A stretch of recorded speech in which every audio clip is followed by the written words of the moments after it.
Happy Super Bowl Sunday. Super Bowl Sunday. Yeah.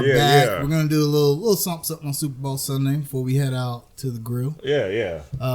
Did you notice? Hey, man, look at the light, y'all. Color change, y'all. The color change, y'all. Color change. We are no longer Hurricanes red. We are Hornets teal and purple on the other side. All right, Hurricanes are in the red right now. Yeah, Hurricanes are in a little bit of trouble right now, but it's okay. It's okay. Right. We can't have 3 terrible teams in the Carolinas. One of them. Or can we? Well, Find out. So We're 1 week into this new reality. the show we did not want to do. Last week, literally, the minute we hit stop record, we got the alerts on our phones with the news about Kobe Bryant. And, a lot to unpack, man. Just a lot. The NBA this week, just been a ton of tributes, both small and large to Kobe. And all of them have been super just incredible. The one the Lakers did the speech LeBron gave was great, and his legacy, it just shows how much global impact someone speaks like for Kobe itself, had. man. So Jamal, I'll let you go first. Just tell me your thoughts about Kobe in general, and how you felt when you heard the news Sunday. So, as far as how I felt when I heard the news, man, like you said, we had just stopped recording, and I come back in the house, man. Rodney looks like he was about to bust out in tears, as I was. I don't mean that in a bad way or whatever. You good? We sat here for 30 minutes. Just silent, trying to figure out if it was real. Like this can't be real, right? Yeah. Like no way this is real. I went home after that, and I just sat down with the TV off. I didn't say anything. I didn't cut on the TV. I just was like, this reality of someone that we grew up with. I mean, think about it, man. If you are around our ages, we seen more Kobe than anybody else. Seriously, and not only did we see Kobe as this landmark athlete and this phenomenal basketball player, but what hurt more is we saw an evolution of maybe somewhat of an immature 17-year-old growing into this successful businessman, this amazing father, this icon, this guy who was entrenched in the LA community and the global community, actually. And to see somebody that you have seen grown, and no, we don't know him personally, but we have seen this dude from the outside grow. And for it to end that way was a pain I can't describe. And I say that because I'm sure I speak for a lot of people. I never could imagine that I would be as effective and was grieving someone that I have never met before. Because let me tell you, for a good 3-4 days, I grieved. I lost sleep. I literally bust out in tears a few times last week. Again, I would have never, ever guessed that I would be that affected by someone that I've never met. And not that this matters. This is very unimportant when I say this, but this is coming from somebody who talked a lot of trash about the Lakers and Kobe back in the day. And it was nothing but respectful sports hate and more so loyalty to my own Charlotte team. Let me get that out the way. Cause again, not that that's even important at this point, but moving forward, man, man, I guess moving forward, I hope everyone, when you have such a dark time like this, the positive that comes from this dark time is that you can learn something from this. Everybody has something that they can take from this and use it as a positive. And Shaq said it perfectly, man. We are on borrowed time. If you love somebody, tell them. If you haven't spoken to somebody that you love in a while, reach out, text them, call them. Whatever you're going through, I'm sure it's not that important, man. So if we can take anything from it, it's that. Growing up a little younger than you guys, growing up for me, man, I saw the tail end of Jordan. When Jordan came back in 96 or 95, 96, I was 19 years old. Right. And so Kobe was like the guy I could relate to. He was a little older than me. He was that guy. It was Kobe, AI, T-Mac, and Vince. Right. And Kobe, I became more of a Kobe fan when the Hornets left. I at that point I became more of I'm a root for a specific guy rather than the team. Because honestly, at that point I was kind of didn't really care about basketball after they moved here. But it was just like to see him pass was just like you always thought of Kobe as this guy that would grow old and be like Bill Russell on the sideline. Right, he'd just be that ambassador. He'd be that guy, the ambassador, and then like you hear the stories of how he took Kyrie under his wing, Jason Tatum, and just the story of him evolving within the basketball community and taking that torch from Michael Jordan and just becoming that ambassador globally. Right. And as we sat in that room, you just think everything. You just question like, man, like he's only 41 years old. Right. Like coming home every day from work is a blessing within itself, and we don't even realize it. Like it made you question your own mortality and what's going on, and like, am I doing things the right way? And right. And it's okay to tell people that you're close to, that you love them. And it just got me thinking, man. When I went home not yesterday, but last week, I kind of just wanted to watch the coverage, and just kind of because it was a historical moment. Like the world literally stopped on Sunday, right? And it's just kind of soaking it in, and just hearing the news that his daughter died. That made it even worse for me. And 7 other souls were lost. And our thoughts and prayers go out to everybody affected, the Bryant family and all the other families affected as well. And not to mention, just like look at all the players that were close to him and that looked up to him. And I forget who it was. There was a player. Maybe it was. God, I forget who it was, man. But somebody said something to the effect of, everybody tried to pit someone against Kobe Bryant, but the truth of the matter was all those players were trying to somewhat impress Kobe. Bryant, Like we're trying to make Kobe respect us because he was the top guy. Yeah. We wanted to make him see like, we are maybe not on this level, but we can compete with you. They were trying to impress him. And something else I want to express. I don't want to get too deep into this, but it is on my heart, and I do want to say this. Going back to what I said, like things like this, kind of, if there's any positives that comes from this, sometimes you start exploring and you start thinking and you start digging. And one of the things that kind of happened with me personally is that you start kind of asking questions, and you want to question whatever you believe in, whether it's God, whether it's the universe, whether it's whatever. You start just like, why him? Why that way? Why the child? Why?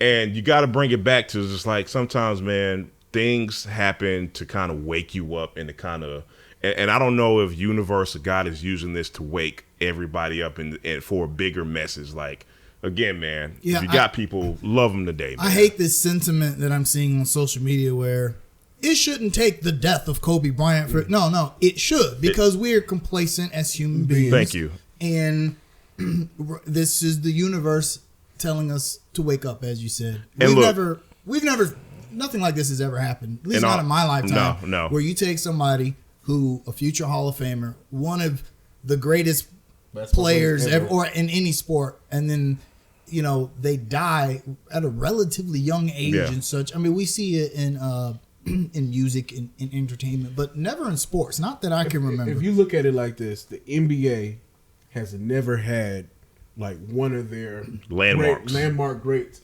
die this young. Right. Like if you look at like the top 100 players. Yeah, I don't think they've had any top 50 players. They're all still alive. Wilt. Right. And Moses Malone just died. And right.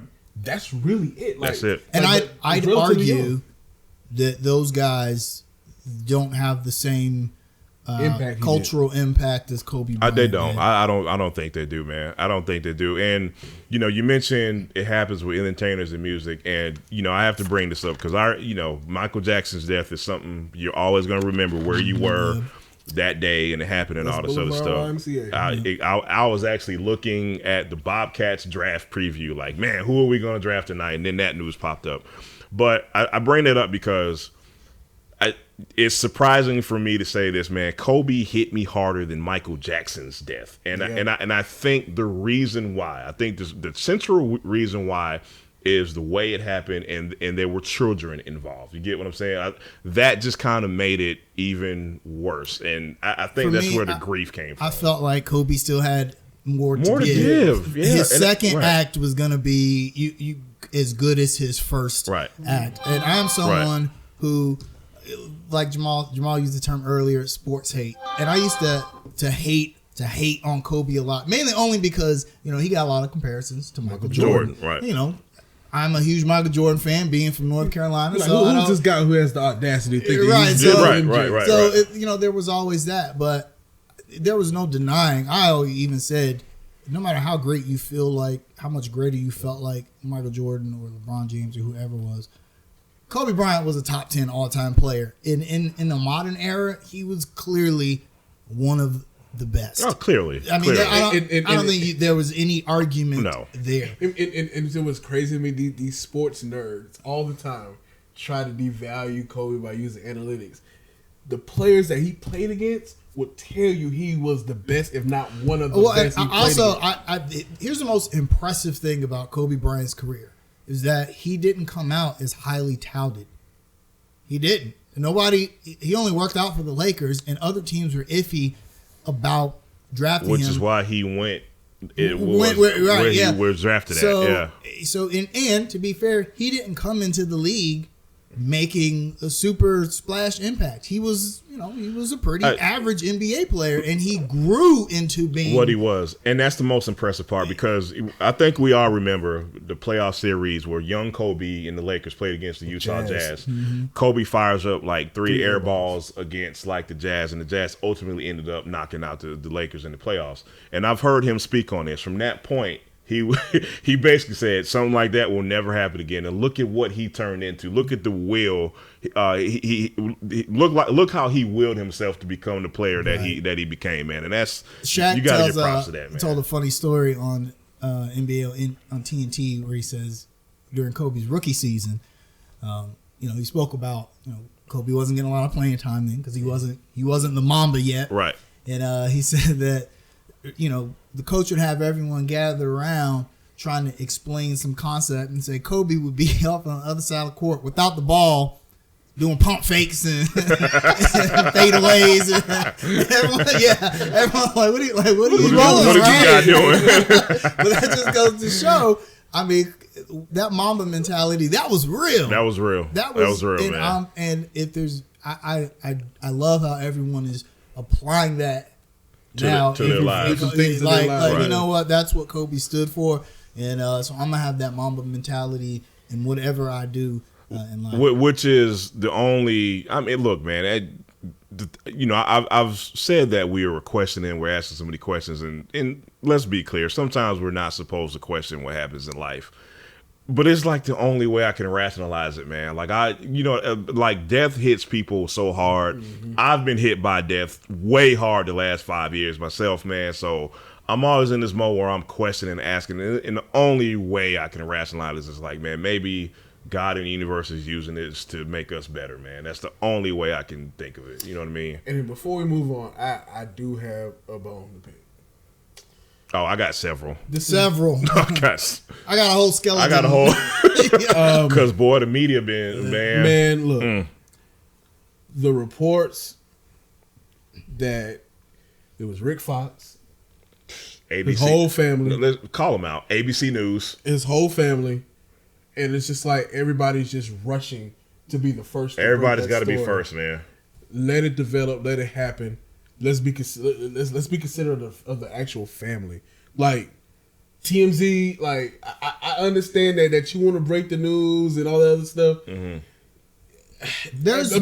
Imagine your family find out that you died through the media, right? I mean, there was no great way to let you know that a family member has passed, but I don't want to hear it through TMZ with everybody else. Yeah, I mean, there are ways to do that with more tact. I think TMZ claims that they had that they had contacted Vanessa Bryant or that they had cleared it with local authorities before reporting on it. Whatever the case may be, no one should have to find out such tragic news that way. And especially in today's day and age, we don't know if anything's true or not. Yeah, right. In fact, when I first saw it, I thought, hoax. I'm like, that's fake. That's not fake. real. Nope. So, my bone to pick is with the conspiracy theorists. Oh God! Out there. God, man! The Illuminati did not kill Kobe Bryant. I hate to break it. Just let it go, y'all. man. And I love a good conspiracy just as much as the next. It's entertaining, ain't it? Yeah, it is. But sometimes all the numerology. But yeah, exactly. For instance, Kobe Bryant's very last game. Yep. Was 101-90. What was the final score? I don't know. 101-96. You take 101. You subtract 96. You left with 41, something like that, and he left the game with 4.1 seconds. And the last shot of the game was taken by a Utah Jazz player who was wearing the number 41. Hey, all those things are true, but you gotta that doesn't mean anything. Sometimes it's okay just to shut the It's hell just up, a coincidence, people. Accidents happens. Everybody dies. Somebody dies every single day. Yes. It just was Kobe. Also, you take it to the fact that this was his preferred mode of travel throughout all of LA. Career, right. For the last 20 years, he had been flying via private helicopter. It is likely that he would have gotten to an accident. All of us has been in car accidents, right? Because that is our normal conveyance.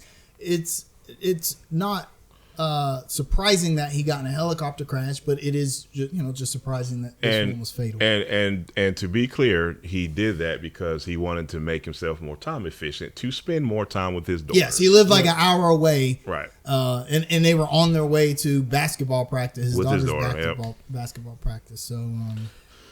Rough time, man. But I want to kind of shed some light on all the tributes that took place because all of them were amazing, beautiful. Man. All of them were absolutely beautiful. What they did outside the Staples Center was awesome, man. People were leaving basketballs and I heard people were leaving like different size shoes to represent him and to represent his daughter, which I thought was amazing. They had a big mural out there.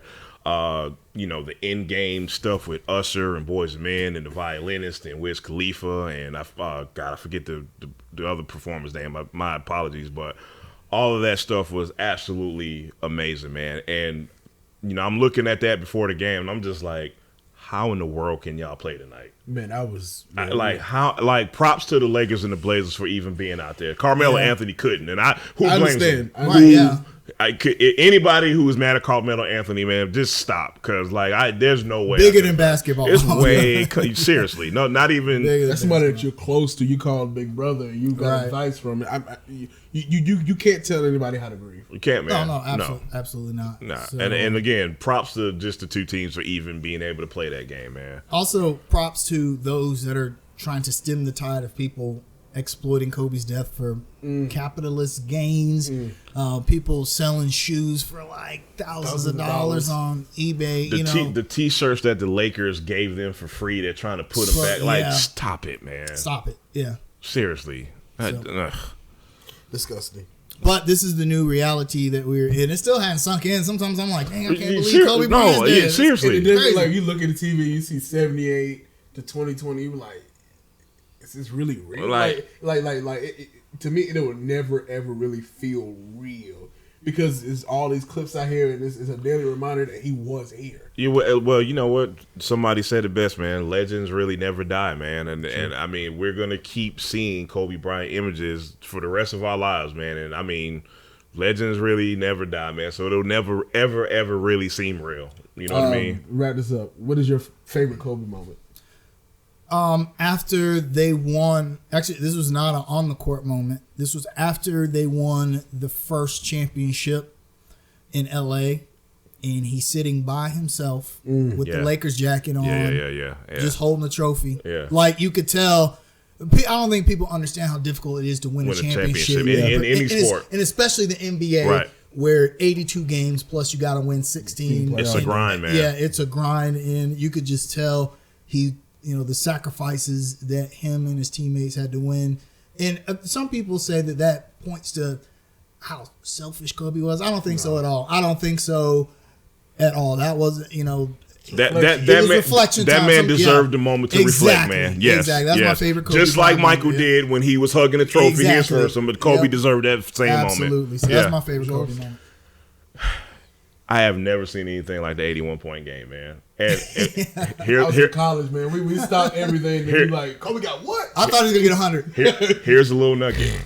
That happened the same night the Panthers were getting beat by the Seahawks in the NFC Championship. Because I remember I came home from watching that game, and I was so pissed off. Like, man, God, whatever the wide receiver had that couldn't catch a damn cold, I was so mad at him, and we didn't have a running back, whatever. So I get home, and the alert pops up on my phone. I was like, and the same thing, I was like, this ain't real. Like, he scored what? Like, and I text my boy like, hey, man, did Kobe score 81? He was like, yeah, what? And everybody's like, nah, this ain't real, right? So, but then, you know, later on, because that game wasn't on national TV. So later on, NBA TV re-aired that game, and I watched it, man. I've never seen anything like that in my life, man. I've never seen a player, I'm not gonna say he's the greatest scorer of all time. There's a lot of players you could hit with that title, but I've never seen anyone score at will like he did, that in the modern NBA. This may not make sense. I think he might not be the best scorer of all time because statistically he's not, but he may be the most explosive scorer of all time. I've never seen. I remember one game he played Dallas and he scored 62 and 3/4. 62 and 3/4, and Dallas had 61 as a team. And the only thing set the whole floor. And the only thing stopped him was Phil Jackson. That's and like somebody's like, well, he's 62. He's like, well, I'll score more later. And he did. He scored more later. Just later, literally a month later. Mamba mentality. Yeah, right. Mine was, man, I got two. The game where he popped his Achilles. Yeah. Hit the free throws. Wheeled himself to the free throw line, hit it, and walked out. Do you know how badass that is on a torn Achilles? That's pretty badass. And then it's that last game. This 60-point game. Yeah, man. I stayed up to watch that joint, man. And it almost didn't seem real. No, I felt like they were letting him score, and they've come out and said, no, we were trying everything to stop him. Here's a nugget. Utah was trying to get into the playoffs that last game. Yeah, they were. So no, they wasn't letting him do anything. It was like, this cat really about to score 60 points, and they were going to come back and win. If he had just scored 60 and the Lakers lost, then good send off. But they came back. They were down double digits, and they came back. And I watched that game, man, and like that first quarter, he was just so off at the beginning of the game, and then boom, he got 15 points. Like, yo, like this is like again sick. The most explosive scorer, man. And then to watch him with the last free throws of the game to get to 60, it was just like he was just so exhausted. And that's kind of like a symbolism. He gave his all for basketball in his career to me. Yeah, man. Perfect way to go out, right? Yes. Yes, sir. Rest in peace, Kobe Bryant. Rest in peace, Kobe. I can't believe we're talking about it in the past tense, man. I can't believe it either. So everyone else, keep living that Mamba mentality. Hey, man. Go tell your loved ones that you love them. Your friends, tell them you love them too. Okay? That's it, man. So we'll be right back after a word from our sponsor. Baby mama too.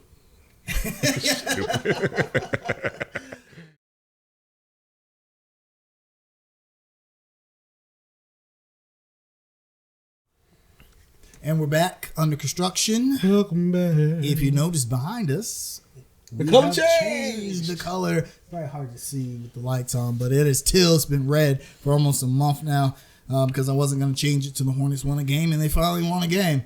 The bad news is that they could have won 3 games, but they chose to win one. We played the Knicks, Washington Wizards. Thank God for the Knicks. And the San Antonio Spurs. All winnable games against teams with similar records.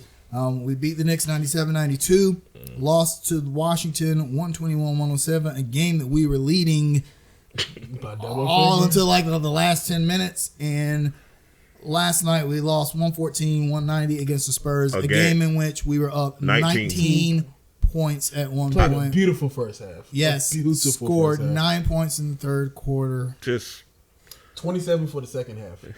Yeah, it was a 43-point swing in that game. Is it June yet? Jesus, man. Miles Bridges was the high scorer in Washington and San Antonio. First time he's ever had back-to-back 20-plus point games. Terry Rozier led all scorers. He went 30 and 10 in the New York game. Wow. So, fellas. Excuse me. What do you think about the week? Predictable.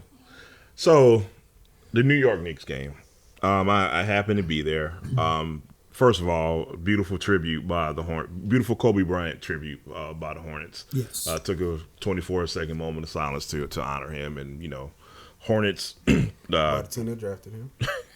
Hornets ran down the shot clock. And real quick. I think it's funny in a lot of these highlights when they show like these reels of young Kobe. It's draft night where he's walking around in Hornets gear. It's just so surreal. It's sad. He's got his Hornet hat. He's happy. He's like, I'm a Hornet. Listen, I want to say this for the last and the 790th time. I know what you're going to say. Kobe Bryant was never going to play for the Charlotte Hornets, everybody. Please stop it. He refused to work His dad out. was Archie Manning. Yeah. He refused to work out for any team but LA. His agent, Art Tellum, was hell-bent on sending him to LA. Please stop, y'all. Yeah, stop. So anyway, back to the Hornets Knicks. Thank God for the New York Knicks. Thank God that we found a team that outsucked us. Yeah. We didn't win. We just got outsucked. Okay? The Knicks are a atrocity, to use a Stephen A. Smith word. It was vociferously bad. Yeah, I don't know how else to put it, man. I mean, props to Terry Rozier, 30-10, man. The main reason we won that game, it was just bad basketball, and we just found a way to pull it together in the second half, man. I want to talk more about the Knicks than I do the Hornets this game, because here's something I noticed. Oh, Jerry V would be proud of you if you were here this week. Shout out to Jerry V. But here's something I noticed about the Knicks, and I'll relate this to why we won the game. I look on the court, right? Mm-hmm. They literally have 3 power forwards in a lineup at one time. And I say to myself, as a basketball guy, this is pretty easy to defend. You get what I'm saying? Theoretically, this is really easy to defend, especially when you have one of your power forwards that acts like a point guard. Julius Randle, you have other point guards. You can give them the ball sometimes, okay? So I say all that to say, like, there are not too many teams that are going to lose to the Knicks on a nightly basis, man. And we just happen to get lucky. Yeah. You get what I'm saying? Because we were actually down in them in the first quarter. And from the second quarter on, we controlled the game. Terry Rozier, like I mentioned, 30-10. We just found a way to just not suck as bad as the Knicks did. So that's my thoughts on the Knicks Hornets game. Rodney. I'm not impressed with the win. I'm not impressed with the win, man. It's the Knicks, man. Shout out to Terry Rozier, came out playing. 30-10 is a big thing. Capped off a special month of January for him. Things are looking up for him. I just want to talk about Devontae Graham, man. That offense has been putrid. Outside 35 minutes, 8 points. Outside 1 for 8. 1 for 8. Outside of his passing, what does he really offer out there, man? It's alarming right now. Well, I think he hasn't really adjusted to that's so. This is not his fault. Yeah, I'm actually gonna, even though y'all know I love James Borrego, I am on the Borrego train, but I'm gonna put a little bit of this on him because you got a guy that came out gangbusters at the beginning of the season. Right. All right. So now the film's out. And teams are going, oh, that's all we got to do to stop Devontae Graham? Mm-hmm. It is up to the coaches. They may be doing this, but to either adjust the game plan or tell him, hey, here's what you need to do. Here's what other teams are doing. Here's what you need to do. If they're doing that and he's not listening, then that's on him. But it's clear that the other team's game plan for Devontae Graham, they run him off the 3-point line. Yep. He hasn't developed. And we saw this with Kemba. Remember one of the big knocks on Kemba when he learned to shoot was, well, he still can't score inside. Mm-hmm. So that's what we're seeing with Devontae Graham. He's not able, because he's small, to get to mid-range, he's not able to get to the cup. Exactly. Can't get to the cup, which is something that small point guards need to learn how to do in today's NBA. Honestly, I think he's a full season away. I see him try to utilize that floater they learned from Tony Parker, and eventually it's going to fall. But honestly, I think we need another true offensive threat on the floor just to kind of alleviate everything from him. And we need more consistency as well. Well, I mean, this is just PJ Washington's that guy. I'm sorry, I'm going to ride the PJ Washington bus to the wheels fall off. He's probably. I really think he could be first option on the Hornets. And here's the thing. He has to string it together. He does, yeah. Man, there's one key to PJ Washington becoming that much of a better player is to stay out of foul trouble. Yeah. And that's a rookie thing. Every time he struggles, it's mainly due to him being in foul trouble every single time. Right. Because Julius Randle was giving him the business for a little bit in the game. At least Bobby Portis didn't score 500 points against us. Punch us in the face. Yeah, right. I hate his face. I'm sorry, Knicks fans. His eyes scare me. I have nightmares about Bobby Portis. It's almost like Bobby Portis can kick your ass off the court and on the court. Yeah, right. Because he gives us the business when we play him. That country Arkansas strip. Yeah, I don't want to run into Bobby Portis in the alleyway. I'm so glad he didn't go off against us because what did he score? 30 the last time in the first half we played Washington, him? Right? Unstoppable. Yeah, but so props to at least containing him. I'm not impressed per se by the win, but that was a win the Hornets needed. 8-game losing streak. You can't lose that game. And then they come out flat like they did to say, look, guys, we got to win this game. Right. And then, do what it takes to win that game. Real quick, here's a parallel between the Knicks and the Hornets and their fans and our fans. So if you notice, some of their young guys, Frank, I can never pronounce his name. Thank you. And Kevin Knox played 14 minutes combined.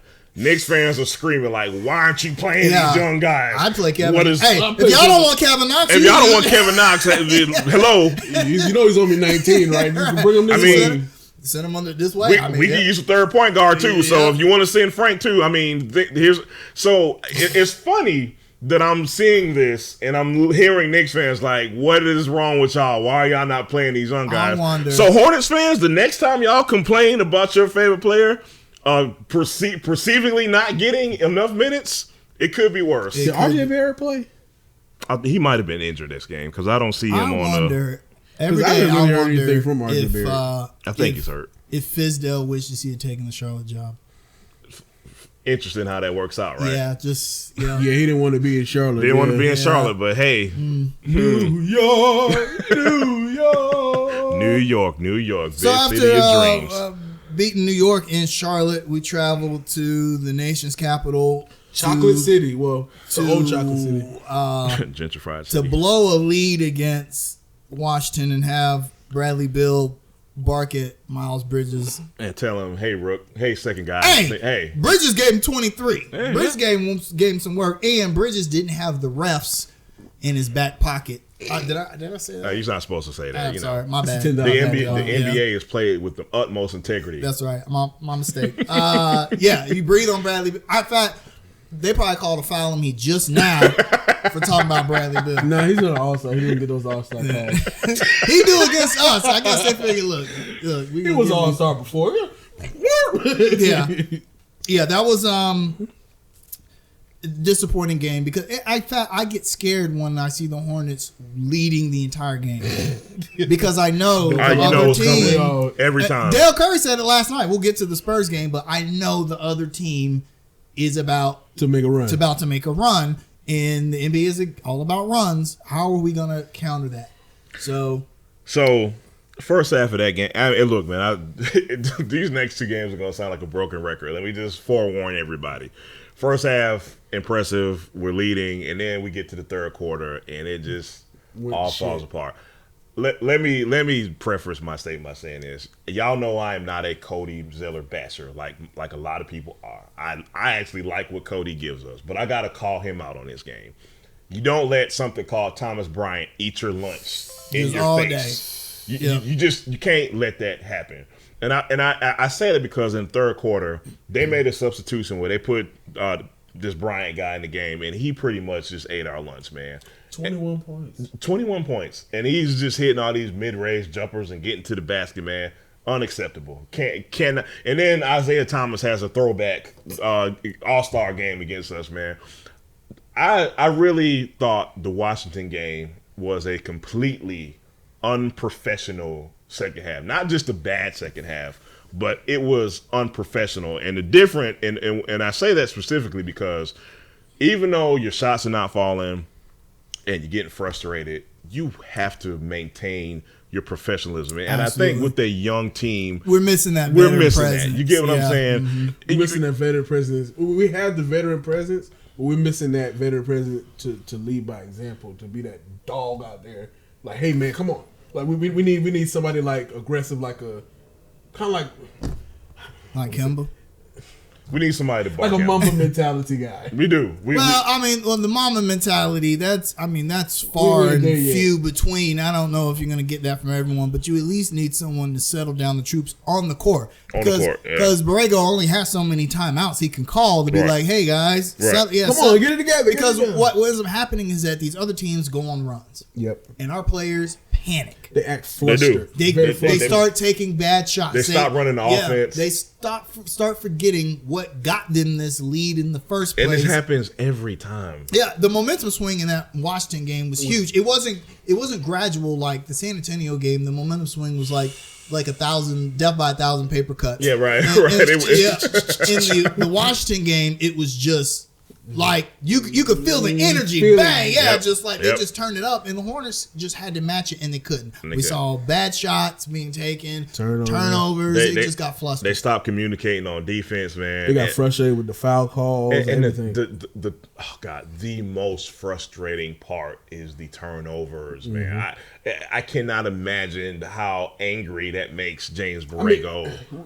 We have young guards, and honestly, it'll get better in the future. Oh well. But I mean, there's just the growing Hornets pains were gotta go through. dead last in the league in turnovers for years. Last 2 seasons. Right. Since Borrego's been here, they don't turn the ball over. That was kind of like one of their hallmarks. Now they do it a lot. That's to be expected with Graham and Rozier in the backcourt. And you got, it's funny. Everyone talks about we don't play the young guys. No, that's all we play. That's why we don't have much choice, right? Exactly. So that's why we have that's why we have these collapses, turnovers. Speaking of collapse, as we stated earlier against San Antonio, that was a 43-point swing. Jesus, I don't know if I've seen blown leads in the NBA, but not I don't know if I've seen. I don't know if I've ever seen a swing like this. Let me tell you something, man. Like when it was the middle of the third quarter. We were on the game thread. I said, "Good night, y'all. This is over." I knew it. I honestly knew it. And then I woke up. We lose by like 20 points. So I was on Twitter and I said, "Hornets lead by 13 at halftime." Who was excited? Nobody. And gradually I was like, "Hey, we're down 4. It's tied up. Now we're down 13. Now we're down to like." Now, to be fair, the Spurs shot 12 free throws in the third quarter to the Hornets shooting 0. Right. That's a narrative that's getting just real old. It's getting really old. I think Borrego needs to. I don't know what he's saying to the refs. He take a fine. Yeah, last night was a night. He did get really fired up at one of those calls in the third quarter. I think the only reason he didn't just go all out, San Antonio, out of respect for Pop and Becky and the Spurs and all that, but at some point you got to come out and be like, you got to defend your guys, man. Yeah, exactly. Because and the thing is, we talk about how much these young guys get frustrated when the offense is not going their way. To add to that frustration, especially Miles Bridges, who feels like he gets hacked every time he goes to the basket, which is very valid. It adds to the frustration. It matters. You know what I mean? So, were there any positives that you could take from the game last night? Well, the first half was beautiful basketball. That was the kind of basketball James Borrego wanted to bring to the Hornets. It might have been the best first half we've played all season. There was one sequence that ended in the alley-oop to Malik Monk. That whole sequence was just beautiful on both ends. You say what was actually encouraging to me? Miles Bridges was playing two-way basketball in the first half last night. Mm-hmm. And he was guarding DeRozan really well. And one of his biggest knocks is he couldn't pass the ball. He had 2 sweet passes. It was one specifically was to Martin. That bounce pass. It's like if he could just fully put it together. One quick nugget: Cody Zeller, who had a great first half, 14 and 12 last night. By the way. 8 assists, 8 assists. I just want everybody to notice how it fell apart when JB took him out in the third quarter. Like, it was falling apart, but it really fell apart. I think he did that. Pop got him. Pop got lucky last night. Taking Aldridge out wasn't like some aha moment. Right. It was like, it's pretty obvious. He took Aldridge out because they were losing by 20, and he thought, I'm going to need him for the push in the late fourth quarter, so I'm going to take him out. And this, I'm not even going to butcher his last name. but that cat comes in and Fertile. That's unacceptable. So now Borrego took Zeller out to match Aldridge leaving, but now you got Willie on this guy who just is in NBA Jam mode, sliders all the way up. So now what do? Do you bring Zeller back in and then have him tire for when LaMarcus comes in? Yeah. It was just one of those things. And you were a big short tonight too. Yeah, that was a tough adjustment for JB to make. But that wasn't. I'm not gonna put last night's game on JB. The players got to recognize, hey, I'm not. Why are we taking these bad shots? Why are we taking these? Why are we not moving the ball? These 18-foot floaters. Why are we not doing the things that got us the lead in the first place? So what do you guys think about JB shorting his rotation up to 8 last night? It's good. Here's the thing. It's something that fans have been just craving for, and just like, I don't understand his rotations. And let's be clear. We're still struggling. It's not like he did this and we're like just everything clicked. You get what I'm saying? In fact, we've lost the last 2 games. So the point I'm trying to make is, there may be a point in time where JB, what do I always like to say? Throw crap at the wall again. Yeah. There may be a time that comes again, and it may not be. Who knows? But there may be, the Hornets may be a team where you need to platoon guys. Yeah. That just might be the reality. The reality might be, hey guys, you might not play tonight, but you may play tomorrow. Hey Biz, you might not play tonight, but you may play tomorrow. Hey Willie, we see you can't guard anybody, so we may need Biz tonight. He wasn't even good on the boards last night, which is kind of surprising. Normally Hernan Gomez is very active around the boards, but I think he had 1 rebound last night. So looking like Kendrick Perkins out there, man. So again, man, who Kendrick Perkins, by the way, stop telling fake Kobe stories. No, that was a real one. About the club?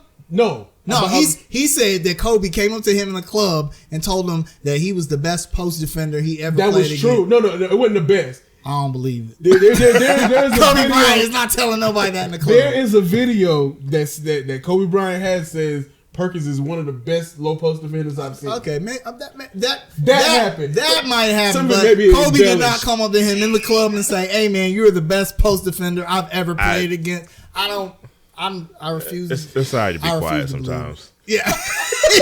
Yes. I'm not doing this with you guys. If you don't have a Kobe story, just don't tell one. It's okay. Don't make one up. Sometimes you can sit it out, man.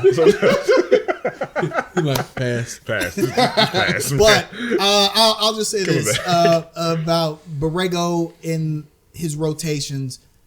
There's not a lot of separation. We've said this many times on the show. There's not a lot of separation between outside of our best 3, maybe 4 players.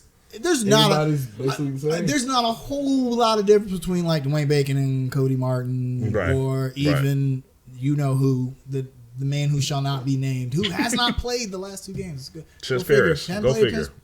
Yeah, but there just isn't a lot. Exactly. There's not a lot of separation, so Borrego has to look at the matchups every game, and that's why his rotations change. It is good that he's going to an 8-man rotation. That's at most NBA teams run 8 or 9 guys, in their rotation, and I think that he's just kind of like, okay, All-Star break coming. This is who we're gonna win or lose with, and he didn't seem that bothered by the loss.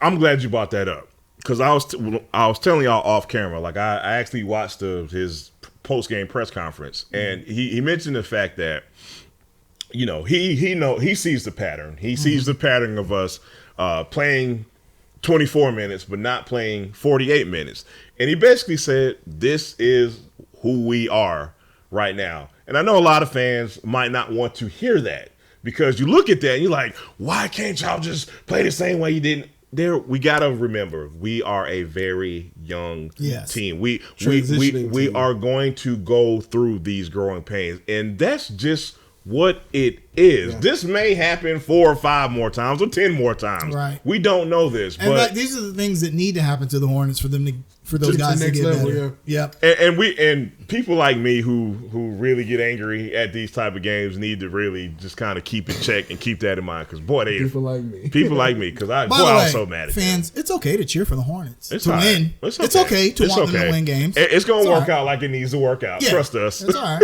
If I cheer for the Hornets to win, then What are you cheering for? We need lottery picks. We're gonna get one. Just we'll get one. We'll be there. We'll be there. I believe the Pelicans got the number 1 pick. They won 34 games. One less game than us. 1 or 2. Yeah. Well, no, they won 33 last season. We won 36. Yeah. It'll work out, y'all. We're good. So we're gonna take a short break. Word from my sponsor, Anchor.fm. Write the check, MJ. That frozen envelope.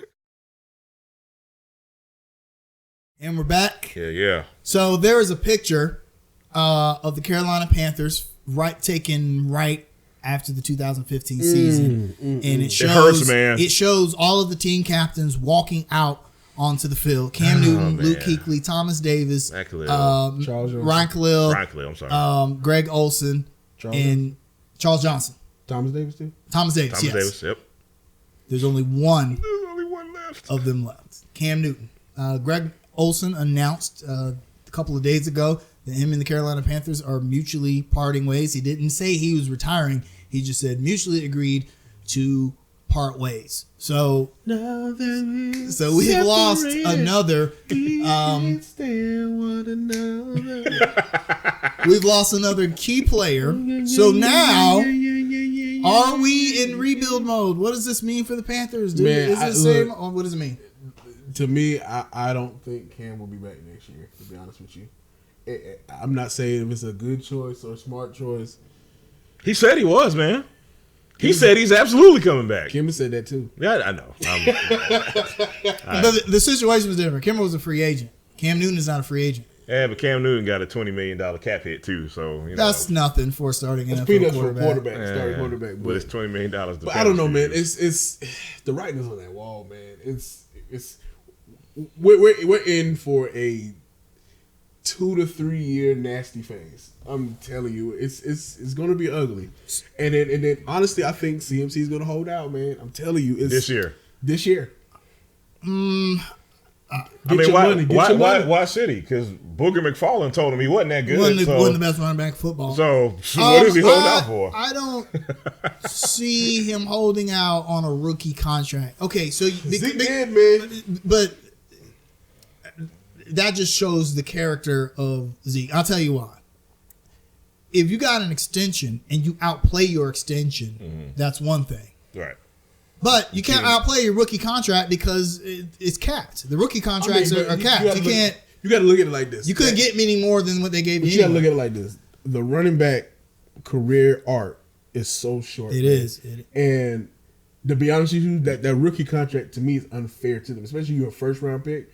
9 times out of 10, the NFL had to cap the rookie contracts. It was getting ridiculous. It was getting bad. I mean, for a running back, instead of doing like 4 or 5 years, do like 3, and then let them be able to go in that market and get their money because they're not playing long, man. Like, and they're not valued like they used to be. But let's on top of that, I always say, man, there's your typical running back, and then there's Christian McCaffrey. Yes. I feel all pro first team in 2 positions. In 2 positions. That's ridiculous. He's not the offensive player. Hey, don't I don't want to talk about that. We not because we're gonna go into total homer mode if we start talking about that. Yeah. So, but man, I'm about to catch 114 slant passes, man. For 5 yards. For 5 yards, right? But anywho, I'm still holding out hope. What I mean by that is I'm holding out hope that we're just not tearing this whole thing down. Here's the thing about a rebuild. It's easy to rebuild if you know what your centerpiece is for your franchise. For instance, the last time the Panthers rebuilt, they knew they were getting the number 1 pick and they knew they were drafting Cam Newton. Right. So it made sense to rebuild. Right. Because, hey, you're going to rebuild around this guy, your franchise quarterback. They don't have that this time. Right. If you get rid of Cam Newton, you're not getting oh boy. You're not getting Joe Burrow. Yeah, the Bengals already said no team is getting this pick from us. So I don't think he'd be that great. So you're not getting you're not getting a top quarterback out of the draft. You're not getting anyone at quarterback that you can build around, really. Right. So how do you rebuild? How do you get rid of your franchise quarterback and then rebuild? Who are you rebuilding around? Look at the 49ers. Yeah, but Jimmy Garoppolo.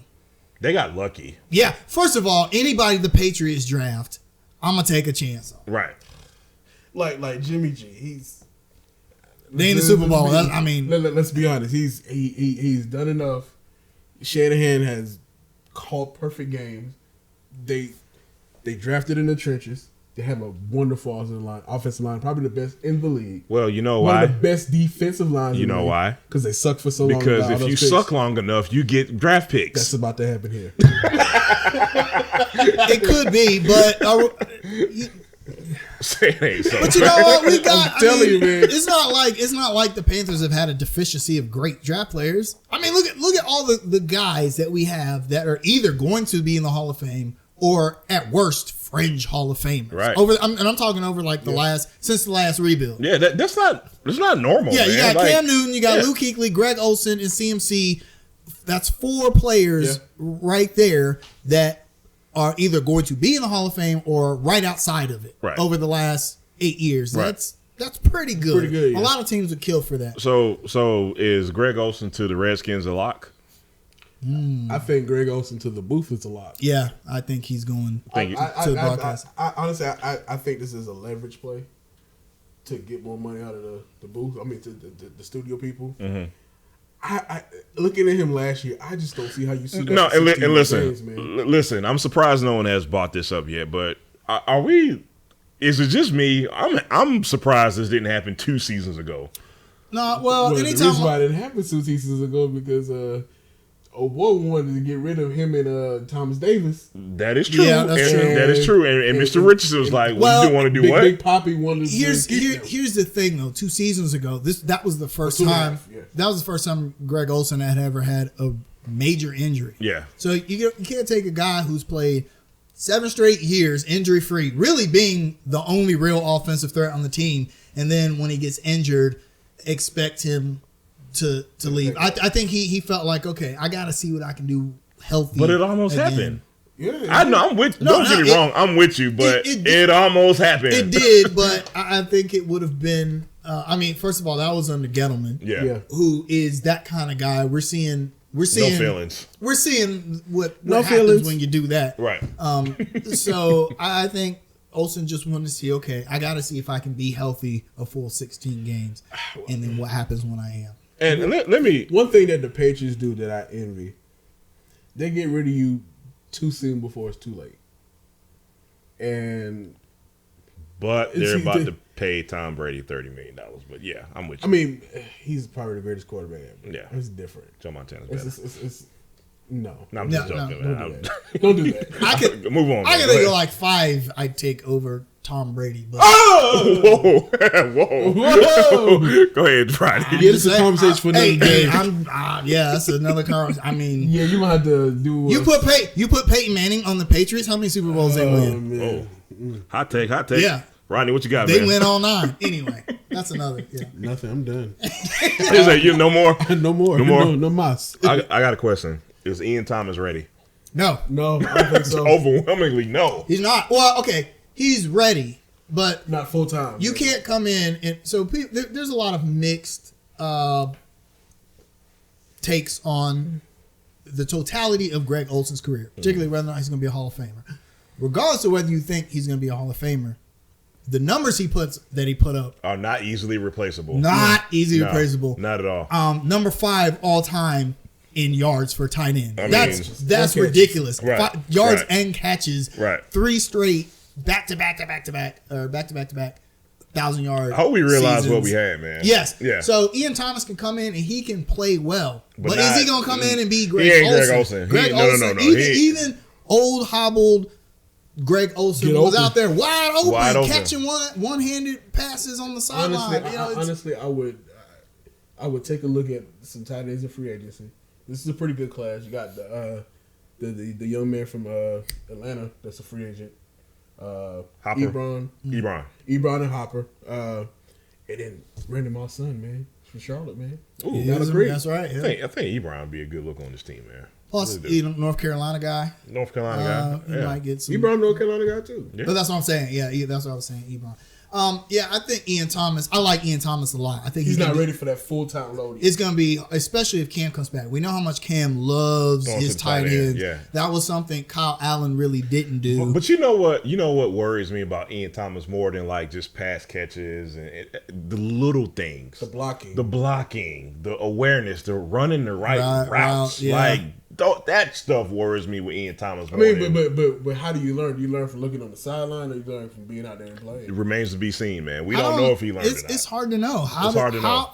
Greg Olsen was always in the right place. Always. Right. He always knew where to go. And who's to say you actually learned that? That just might be like an intangible thing. It could be. So it's Ian Thomas has a lot of athletic talent, and I'm hoping that he can be coached up to have that. Hopefully he's soaked up enough from third leg Greg.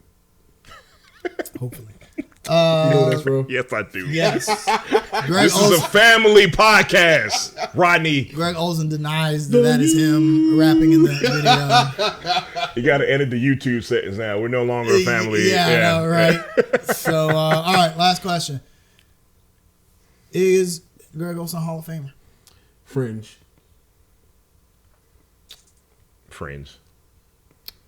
Yeah, he's not. He won't get in first ballot. He might be. He'll get in. He'll get in. Oh, this is a controversial take. He'll get in before Steve Smith does. And this is only. Hold on.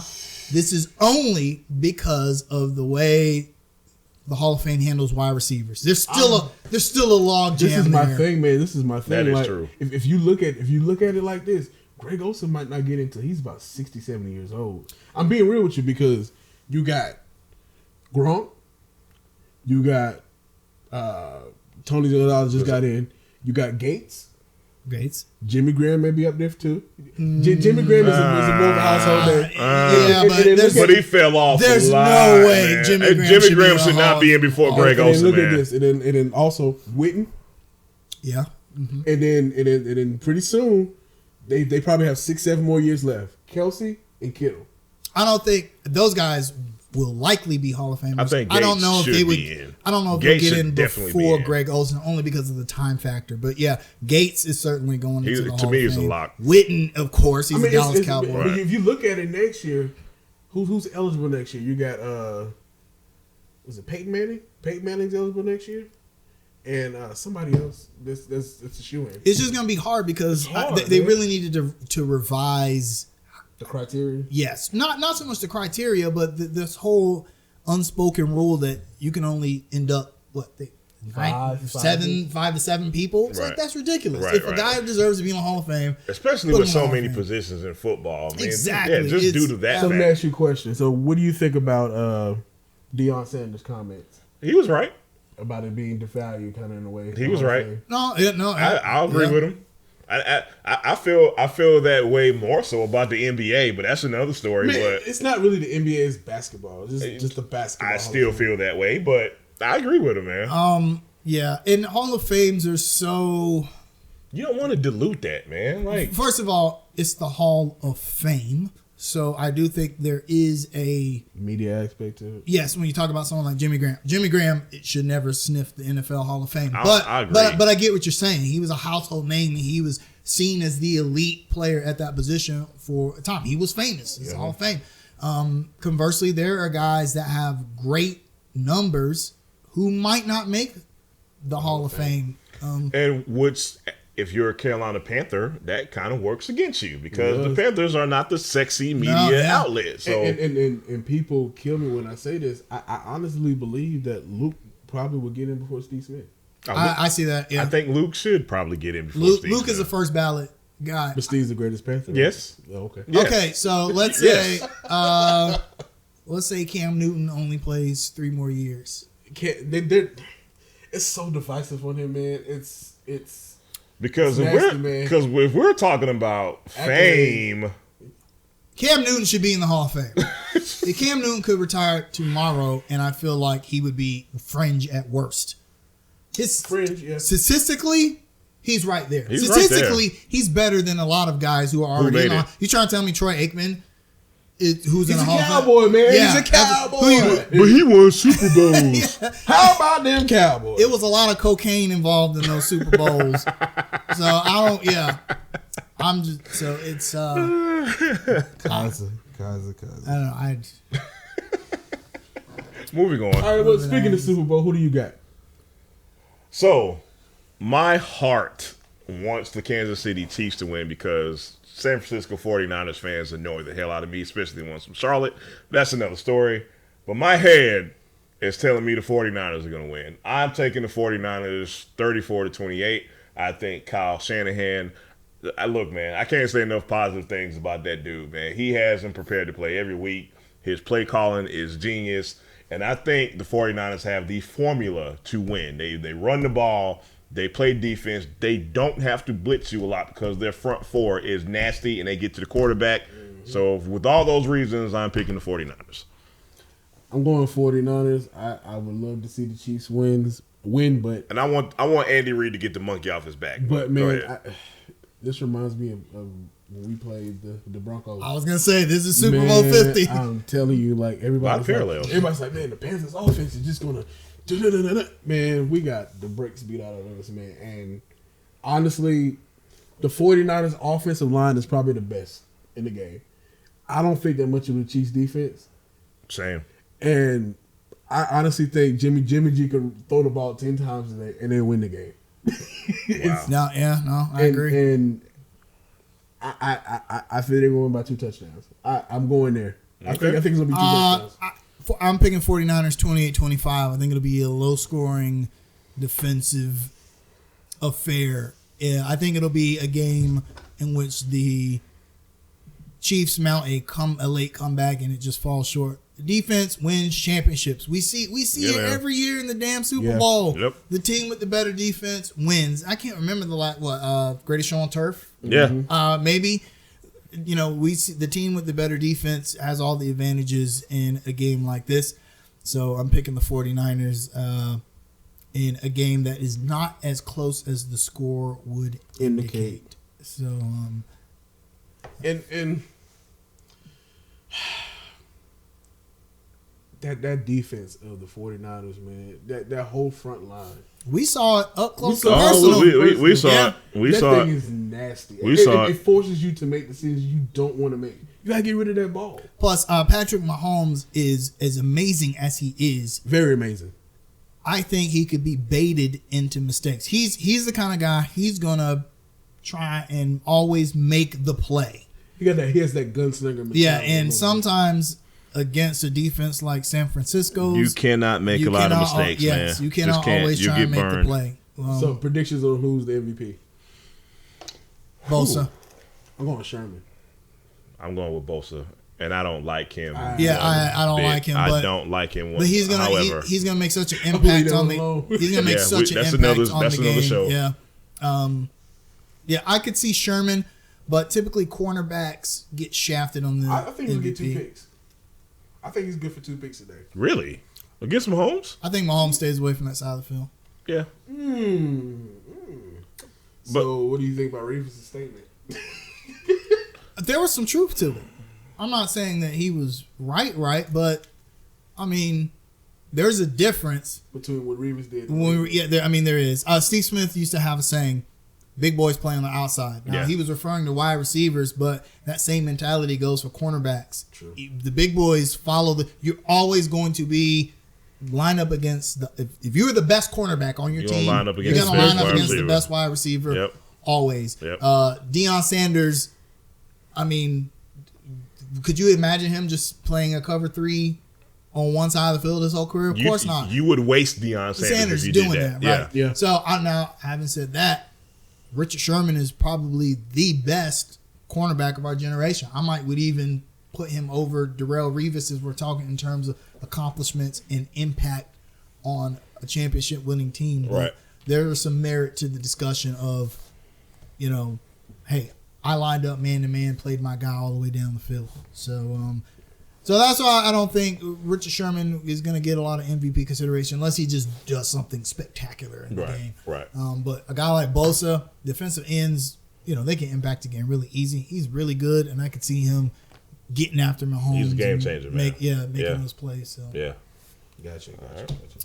All right, well, that's gonna do it for us. Shout outs. Well, that's right. We got time for shout outs. Let me give a shout out. I'm gonna give a shout out to the Brooks Sandwich House and then reopen. Yeah, man. No doubt, man. No doubt. Much love from us, man. The community stands with you. Under construction stands with you, and also if you have any information on the murderer, please give that up. We don't need murderers walking around the streets. That was a cowardly act and it needs to be punished. I have a shout at this week. And I know we were pressed for time, and I'm going to try to make this quick because this person that I'm shouting at doesn't deserve a lot of time. Jason Whitlock. You mean the biggest Kobe hater of all time? Man, listen. Who's just crying? Me and Kaiser, we talked about sports hate early in the show, and it related to Kobe Bryant. But there's a such thing as sports hate, but there's also a thing when you cross the line and you make it personal. So there's been this clip kind of floating around social media about Jason Whitlock kind of flip-flopping, when during the event of Kobe's death, and Jason Whitlock kind of flip-flop on some of the things he said.